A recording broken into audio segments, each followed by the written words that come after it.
समझ पा रहा हूँ कि ये आपके अंदर जो एटीट्यूड है ये कहाँ से आ रहा है, क्योंकि आप बचपन से ही फौज में जाना चाहते थे, तो आप जंग के मैदान में ही खड़े हैं एक तरीके से। बस फर्क ये है कि आपके हाथ में कलम है, हथियार ना हो करके। हथियार से एक आदमी की जान जा सकती है, हाँ। कलम से बहुत ताकत होता है। शिक्षा एक ऐसा हथियार है ना, हर कुरीतियों से लड़ सकता है, हर तरह की समस्याओं से। और ये एक ऐसा हथियार है, मेटल डिटेक्टर में भी नहीं पकड़ाता है।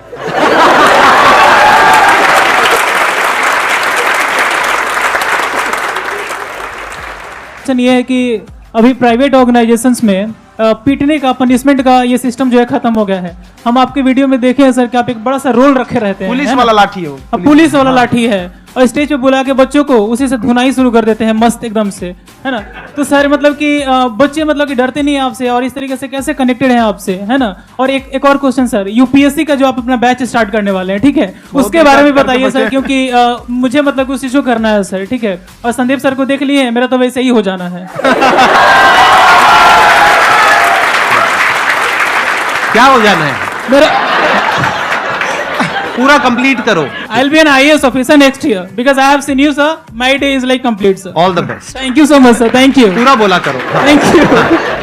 को जहां तक पीटने की बात है, जब पढ़ाने की बात आएगी तो उसको हम पूरे बेहतरीन ढंग से पढ़ाएंगे, लेकिन जब सजा देने की बात आएगी ना, तो वो भी बेहतरीन ढंग से होगा। ऐसा थोड़ी होगा कि बस एक ही चीज बेहतरीन ढंग से होगा।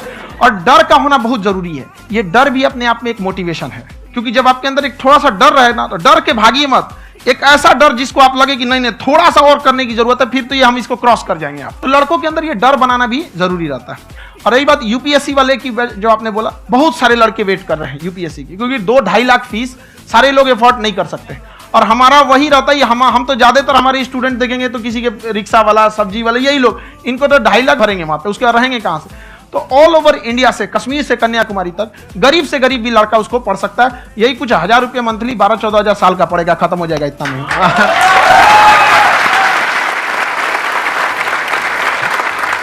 ये जो डंडे वाली बात इन्होंने कही, ये सच है? मतलब आप सच में एक डंडा रखते हो? पुलिस का ही है वो। और मारते हो? हाँ, कि मतलब अगर कोई लड़की छेड़ता है या ऐसा कोई भी उल्टा पुल्टा काम पढ़ाई करता लिखाई है, कुछ भी गलती करेंगे तो पिटाएंगे वो। यहाँ पे कैमरे पे ऑन कैमरा जैसा भी रहे, कुछ भी पिटाना तो उनको फिक्स है। एक तो कोई मतलब विधायक जी थे, उनके लड़का को पीट दिए, तो चला दल बल लेके अपना वहां पे। उसने घर पे नहीं बताया था कि सर ने पीटा है, बस बोल दिया कोचिंग में पीटा है। बाद में पता चला हम पीटे हैं, तो उसके पिताजी मेरे सामने और पीटे। सर आपका सबसे बड़ा डर क्या है आप दोनों का? फौजी को डरे नहीं लगता है। बाकी अफसर से पूछिए। आज के सेशन से पहले कोई डर नहीं था, लेकिन अब मुझे इनकी डंडे वाली कहानियां सुन करके डर लग रहा है कि कहीं मैंने गलती से कुछ बोल दिया और इन्होंने कहीं पीछे कुछ रखा हुआ है, और यही आ करके अगर इन्होंने मेरी पिटाई कर दी तो बहुत बुरा हो जाएगा। तो इसलिए हमको थोड़ा डर लग रहा है।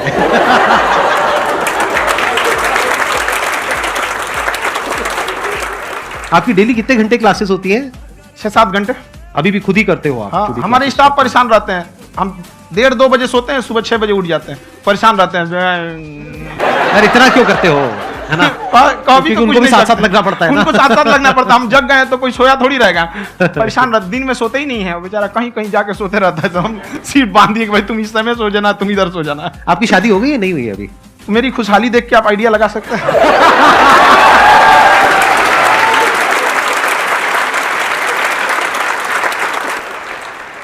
First of all I would like to say sir thank you so much to you and to your team कि आपने मुझे यहाँ आने का मौका दिया। एंड सर अब तक मैंने आपको सिर्फ फ़ोन या लैपटॉप में ही देखा है दोनों को, आज फर्स्ट टाइम लाइव देख रही हूँ तो बहुत अच्छा लग रहा है। तो मेरा क्वेश्चन ये है सर आपसे, जब हम लाइफ में कोई डिसीज़न लेते हैं कि हमें ये पर्टिकुलर चीज़ करनी है, और क्योंकि हम डिसीज़न लेते हैं तो हमारी आदत है कि पहले हम 4 लोगों से पूछते हैं कि तू बता तेरी क्या राय है, तू बता तेरी क्या राय है। तो उनमें से अगर कोई हमें कह देता है कि ये बेकार डिसीज़न है मत कर, तो हमारा माइंड कहीं ना कहीं डाइवर्ट होने लगता है और उसकी वजह से हम अपना डिसीज़न चेंज कर देते हैं। तो मेरा क्वेश्चन ये है कि कैसे हम अपने डिसीज़न पे स्टिक रहे, कैसे हम जो दूसरे के ओपिनियन है उनको अफेक्ट ना होने दें अपने ऊपर। दूसरे से सलाह लेने से पहले एक बार खुद उस पर रिसर्च कर लेना चाहिए, ताकि आप सामने वाला क्या सलाह दे रहा है आपको समझ में आना चाहिए। यहाँ पर ऐसा नहीं है कि कई बार ऐसे होते हैं कि दूसरे वाले को एक्सपीरियंस होता है, तो अगर आपको पहले से आइडिया है, उसके बारे में आप बेहतरीन ढंग से रिसर्च किए हैं कि क्या इसमें प्लस पॉइंट है, क्या निगेटिव है, उसके बाद आप किसी से सलाह लेने जाइए। ये नहीं कि मन में ऐसी बताओ गड़बड़ा जाएगा तो वहां पे पहले आपको R&D करना पड़ता है, समझा कि नहीं। और जिंदगी हो या गाड़ी, जीतेगा वही जो टाइम पे गियर चेंज कर रहा है। तो डिसीजन चेंज करना बहुत ज्यादा गलत नहीं है।